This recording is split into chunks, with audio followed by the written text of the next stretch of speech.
gente. Obrigado, meninas. E agora vamos apresentar o próximo tema. Agora vou deixar vocês com a Naena e a Ana Clara, outras colegas minhas maravilhosas, e elas vão apresentar o autocuidado em estudantes de medicina. Tá legal, gente? A sala é de vocês, tá, garotas? Boa noite, pessoal. Vocês estão me escutando? Eu vou iniciar mais uma apresentação do nosso simpósio de Humanidades Médicas de Medicina na UEMASul. Para quem chegou agora, é um simpósio oferecido pela Universidade Estadual da Região Tocantina do Maranhão, apresentado pela turma 1 de Medicina da UEMASul. Os componentes do meu grupo são Arão Felipe, Douglas Lucena, Lara Milena, Luan de Souza, Luana Costa, Rafaela Alves Gomes, e a apresentação vai ficar por conta de mim, Naena Suisná e Ana Clara Nogueira. Nós vamos falar um pouco hoje sobre o autocuidado em estudante de medicina e a importância disso para o prosseguimento do curso. Aqui estão os tópicos que nós vamos abordar na apresentação de hoje, começando por dados relacionados à saúde mental dos estudantes de medicina, seguindo falando de fatores estressores relacionados à vida antes da medicina, durante a medicina e depois da medicina. Vamos falar da síndrome de burnout nos estudantes de medicina, da saúde individual e de estratégias, e também da importância do coletivo, da interação com o coletivo. Vamos finalizar falando de autoconhecimento e busca de ajuda. Antes da gente começar a falar dos dados sobre a saúde mental e do autocuidado propriamente dito, eu trouxe um trecho de um dos artigos em que a gente se baseou, um trecho que é uma revisão sistemática acerca da saúde mental em estudantes de medicina, e ele fala que a construção social da profissão médica, de uma atividade nobre que salva vidas, gera pressões e expectativas muitas vezes contraditórias e distantes da realidade, causando frustrações. Então, a gente tem a medicina como uma profissão nobre, uma profissão que salva vidas, que ameniza a dor, que cura. E é realmente é tudo verdade. Cura, ameniza a dor, salva vidas. Mas a diferença entre o real e as expectativas que a gente cria antes de adentrar o curso é muito grande. Isso pode causar frustrações e determinados transtornos, né? Então, eu trouxe aqui alguns estudos e estou apresentando 3 dimensões diferentes para vocês, 3 locais diferentes. O primeiro estudo foi feito na Universidade de Zimbábue, na África, falando que 64% dos estudantes do primeiro período de medicina apresentam algum grau de transtorno psíquico e que 11% desses estudantes demonstram alto nível de estresse. Indo para os Estados Unidos, a gente vê que 46% dos estudantes apresentaram algum sintoma indicador de desgaste mental relacionado ao curso de medicina. E trazendo para a nossa realidade brasileira, um estudo feito na Universidade de Brasília viu que a frequência de sintomas como mau humor, desespero, ansiedade e depressão se aproximam de 100%. E cerca da metade indica ter esses sintomas com bastante frequência. Então, a gente vê a elevação e o quanto esses índices são altos. Sendo importante a gente falar disso, a gente debater sobre esse assunto. E aqui no próximo slide, para exemplificar esses dados, esses estudos, eu trouxe algumas chamadas, algumas reportagens que falam sobre a forma mais grave, né, desse resultado desses transtornos, que é o suicídio, e que acontece, infelizmente, entre os estudantes de medicina. Agora, minha colega Ana Clara vai dar continuidade. Boa noite, vocês conseguem me ouvir?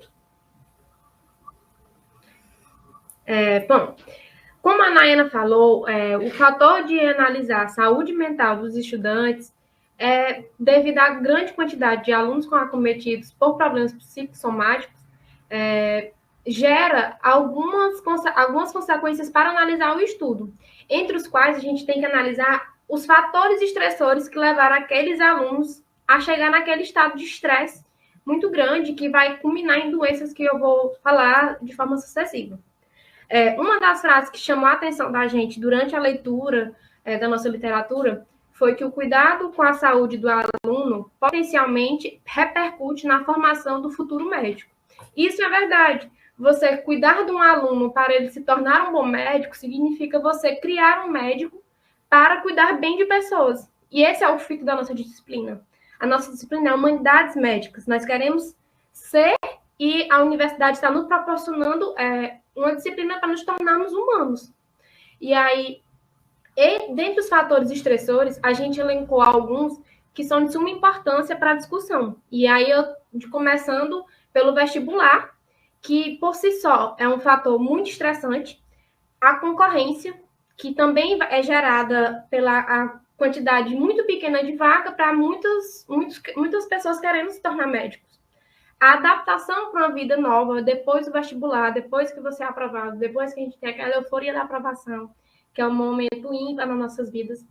E a gente vai nos colocar em uma situação que a gente não conhecia, que é a adaptação a uma nova realidade, a adaptação a uma nova cidade, provavelmente, a distância da família, a grande carga curricular que o curso tem por si só, uma carga horária muito extensa. E, para mim, um dos piores fatores estressores, levando para o fator pessoal, seria a privação de sono, que posteriormente eu vou exemplificar. A pressão acadêmica também em torno da gente, a autocobrança, porque o aluno de medicina, ele sempre foi um aluno muito bom. No maternalzinho, no fundamental, no ensino médio, ele era um aluno que se sobressaía. Inclusive, no cursinho, ele também se sobressaía. E ele se autocobra, porque ele sempre foi bom. E ele é cobrado também para ser bom. Além do contato que a gente tem direto com doenças e com a morte, que nos vão causar uma certa ansiedade. A responsabilidade de lidar com doentes, a responsabilidade de lidar com mortos, a responsabilidade de lidar com familiares. E, por fim, a competitividade. E, parafraseando Augusto dos Santos, eu quero falar que, no poema dos Versos Íntimos, ele fala que um homem entre feras, ele tende a ser uma fera. E eu acredito que isso é meio que natural do ser humano. Só que no ingressante de medicina, essa competitividade tende a ser maior. Amiga, você pode passar, por favor? Trazendo um pouco sobre o burnout, que é um termo em inglês, e ele designa, de forma literal, deixar de funcionar por falta de energia. E essa síndrome, ela vai repercutir fatores estressores que vão ser crônicos. Todos aqueles fatores que eu trouxe para vocês, eles vão repercutir de uma forma nessa patologia. E o burnout, ele vai ser caracterizado principalmente por 3 pilares, que vai ser a exaustão, a despersonalização e a baixa realização profissional. Trazendo lá dentro, o burnout, ele foi criado para falar sobre trabalhadores que estavam em exaustão. Só que agora, trazendo para o contexto da medicina, algumas características dele vão ser mais específicas para os estudantes. Como, por exemplo, a exaustão emocional vai ser decorrente de todos aqueles fatores estressores. E aí, reforçando a privação de sono. Uma pessoa que se priva do seu sono, ela se priva da sua saúde física. Se privando da sua saúde física, ela vai se privar da sua saúde emocional. E essa exaustão é dada nisso.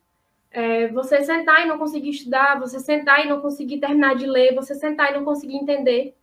E a partir dessa exaustão, a gente vai ter um paciente que ele vai estar despersonalizado. Ou seja, trazendo em miúdos, falando um pouco mais fácil, é uma pessoa que perde o seu brilho. Porque ela está numa carga de estudos muito grande e ela vai meio que deixar de fazer aquilo que ela gosta para dar conta daquilo que está sendo cobrado para ela. E a baixa realização profissional, a gente vai trazer um termo de baixa realização do estudante, que ele vai se sentir incapaz, ele vai se sentir como se ele estivesse sendo incompetente em relação aos seus estudos. Você pode passar, amiga? E aqui, trazendo o burnout em cada fase do curso, a gente vai ter que, no ciclo básico, como eu já falei anteriormente, a mudança, a adaptação, a exigência de si mesmo, são fatores que vão desencadear essa síndrome, além da imaturidade emocional. E essa imaturidade emocional eu vou reforçar através do plano da expectativa e da realidade. Quando a gente passa em medicina, a gente pensa que vai ser um cirurgião mais conhecido do Brasil, que vai salvar milhões de vidas.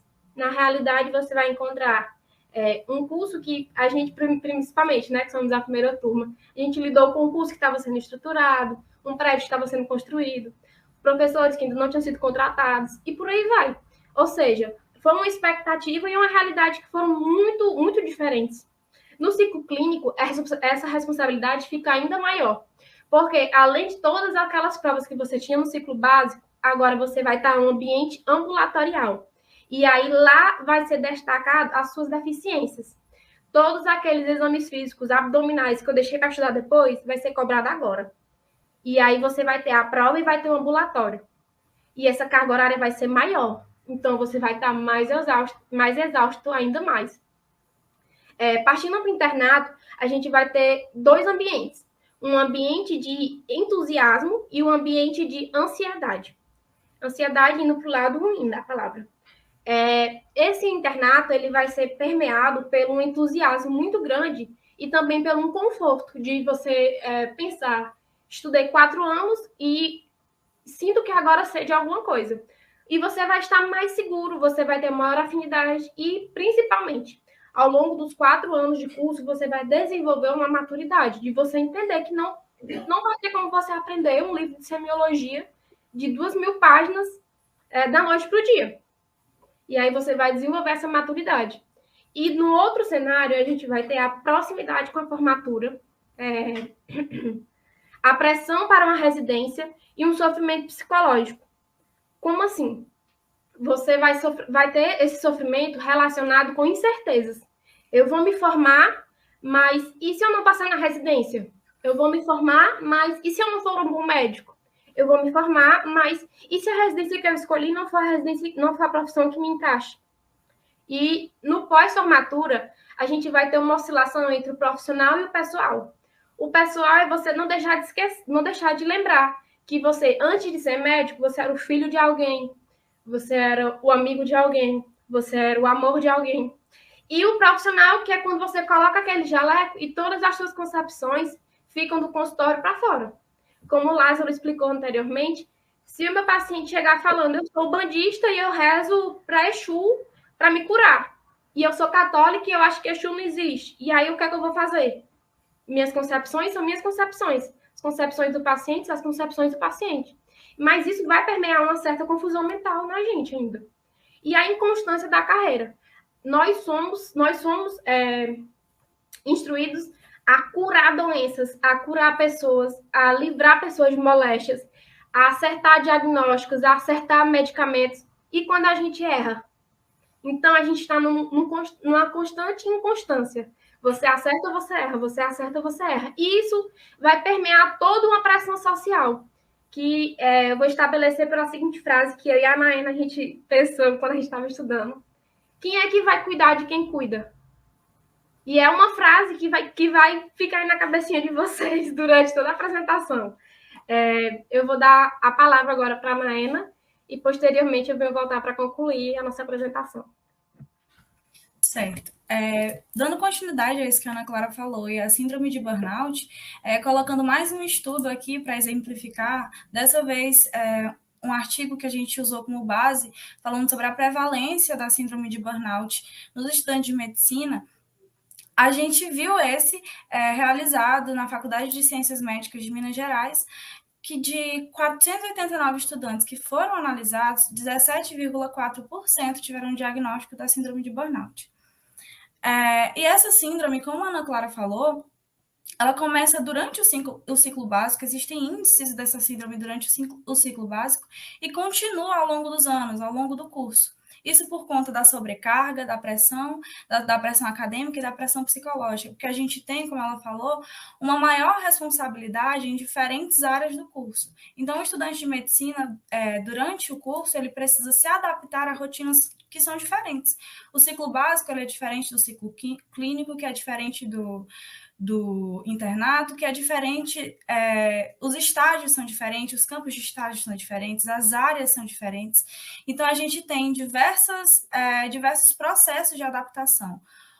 A gente pode dizer que o estudante de medicina ele precisa se adaptar várias vezes a ambientes diferentes. Então, a gente tem um estudante que ele fica em situação de vulnerabilidade. Ele comenta nesse artigo também. Vulnerabilidade ao esgotamento, vulnerabilidade a esses transtornos psíquicos. Então, nesse contexto, a gente fala desse processo de depreciação, dessa síndrome, e a gente vai para o lado da piora nas questões afetivas. Por exemplo, no internato, a gente tem uma carga horária muito extensa, então acaba que aquela relação com os amigos, aquela relação com a gente, ela fica de lado.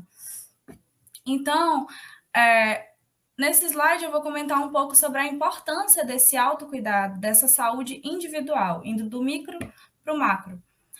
Nesse artigo, ele comenta, no mesmo artigo que fala sobre a prevalência da síndrome de burnout, ele comenta sobre algumas estratégias individuais que o estudante ele pode realizar para enfrentar esse estresse durante o curso de medicina.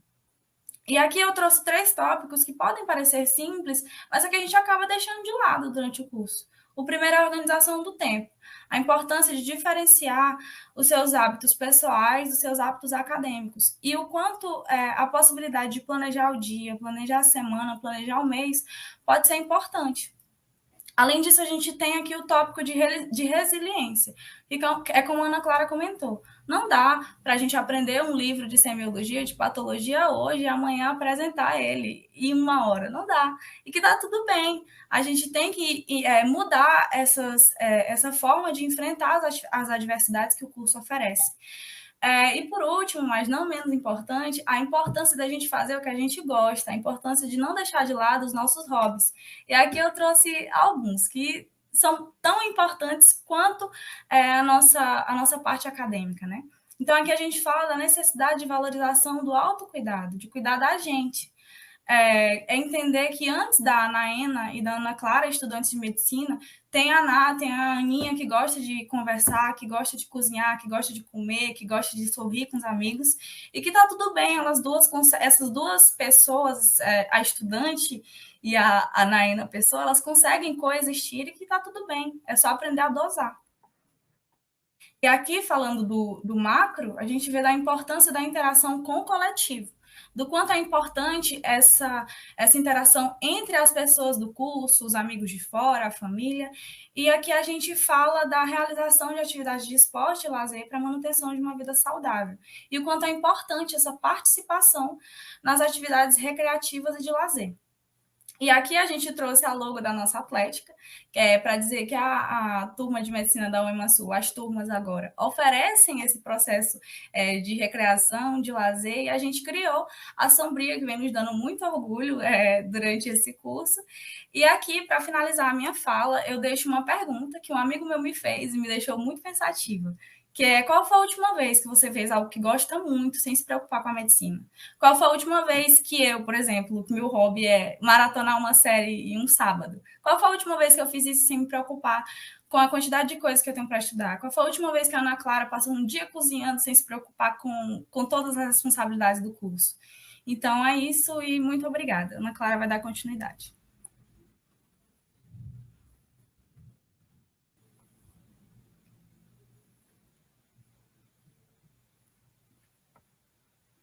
O microfone, Ana Clara, está desligado.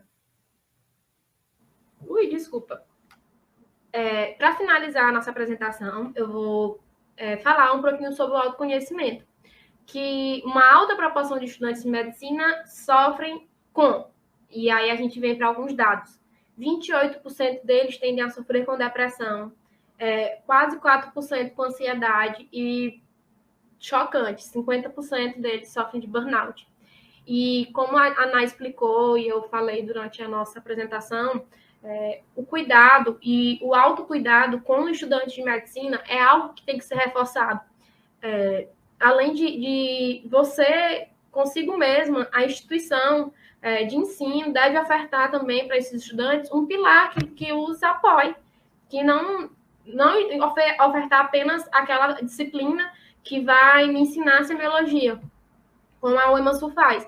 O Lázaro falou no início das apresentações da aula do choro. E é uma aula que nós da UEMASul, a gente espera o semestre inteiro para assistir essa aula. Porque a aula que o Lázaro vai perguntar vai dar uma simples pergunta: como vocês estão? E aí isso permeia na gente várias cargas emocionais. E como ele falou, você chorar não significa que você está ruim, que você tem um problema. Significa que você tem que desabafar seus sentimentos, que você é um humano. E é uma das coisas que é nos ensinado no curso, de forma levando para o contexto social, né? Que o médico ele tem que ser uma pessoa que ele tem que cuidar de 50 pacientes por dia, ele não pode se comover com nenhum. Eu acredito particularmente que eu não quero perder minha sensibilidade, porque eu acredito que o que nos faz humano é a sensibilidade. E eu não vou deixar de ser humana porque eu sou médico. Você pode passar, amiga, por favor?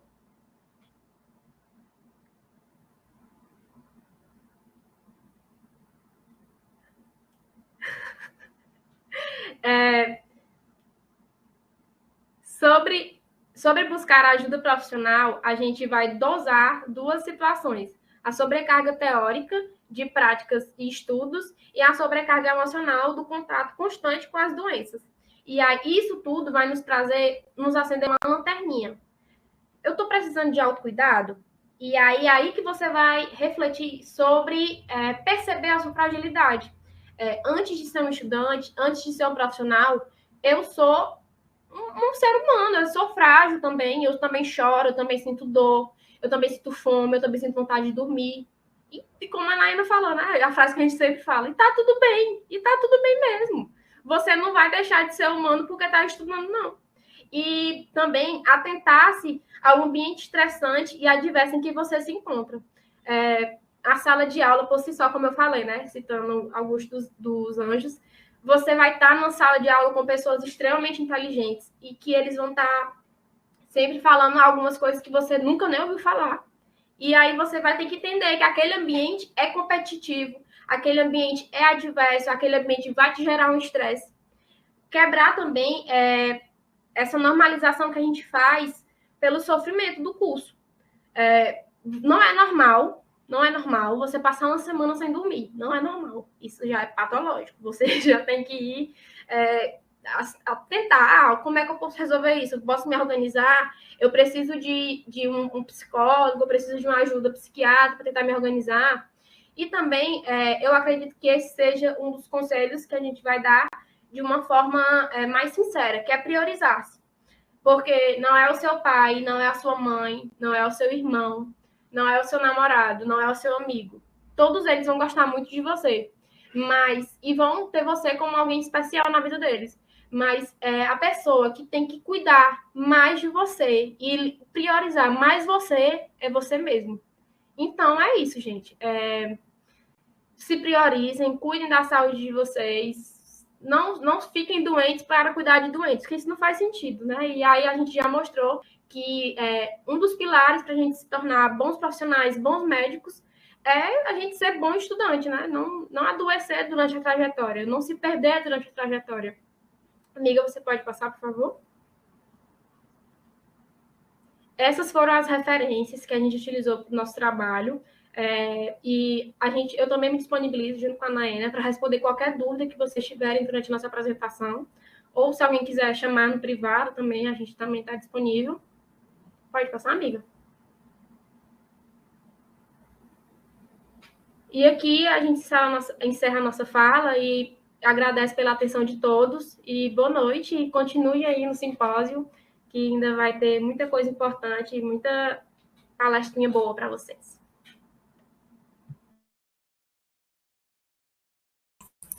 Foi maravilhoso, meninas. Apresentação fantástica.